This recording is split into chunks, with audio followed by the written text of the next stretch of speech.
So we can't impose our beliefs on the universe, and if we teach the students to think critically, we can answer some basic questions like the will ask, or belittle no one, and go through all the quotes and the spiritual texts with a clear view on what you'd like to keep as an open mind, much more open than your friends fall out. And the key point, you can't have a skeptical assessment of the information you receive. You can't be gullible because when you get a lot of information, it's absolutely certain that some of that information is wrong. And so we have to always filter what we get in. We always have to ask ourselves the following question: how on earth does my brain has to be so open to receive all of this information? Does it have to fall out of my head?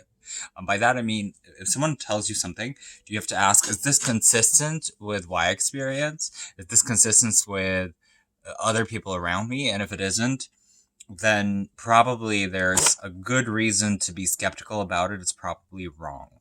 And if it makes predictions that also appear to be in disagreement with things that you observe around, then you should question it. And so, we should never take anything on faith.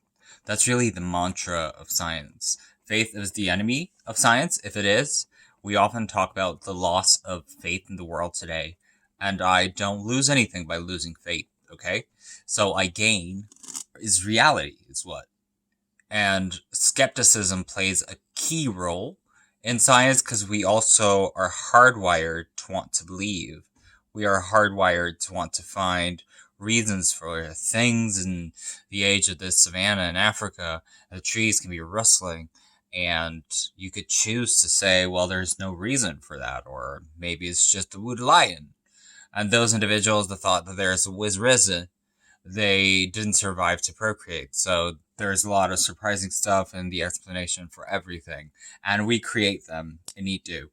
So we fire it out of ourselves with the understandings that what makes sense to the universe is not the same that makes sense to us. We can't impose our beliefs on the universe in the way that we get around this heavy bias, questioning heavily ourselves and all the information that we receive from others, from the science, and from the beautiful world outside.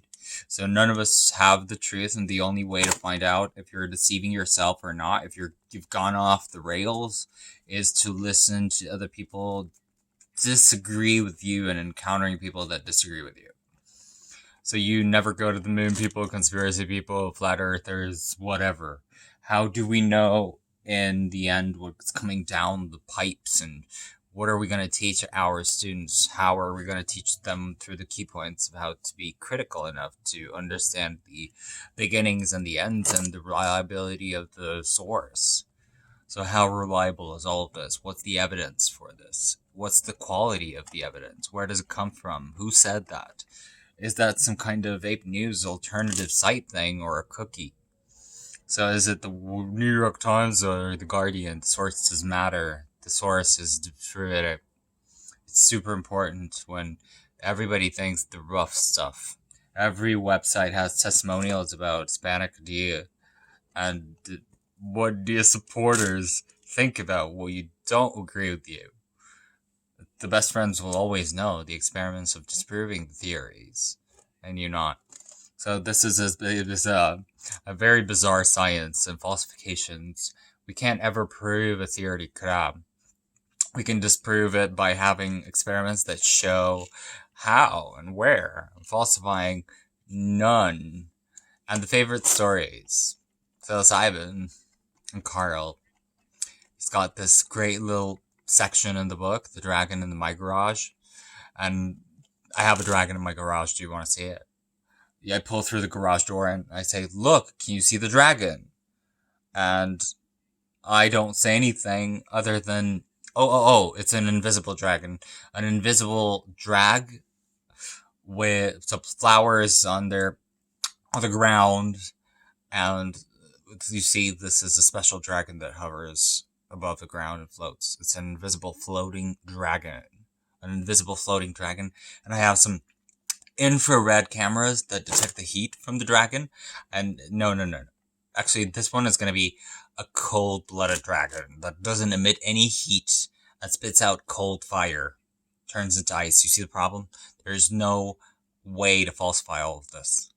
It's an invisible, floating, heatless dragon that knows it all. And of course, we can apply this to any other supernatural, paranormal phenomena. If I can't debunk it, if I cannot falsify it, there's no way to test it. How am I ever going to know it's true? It's the core of the baloney. You have to get to whether it's true or not through my opinion versus your opinion, shattering Mel. There we want to know, does the claimant person and the belief. And of course we have personal opinions and beliefs about things.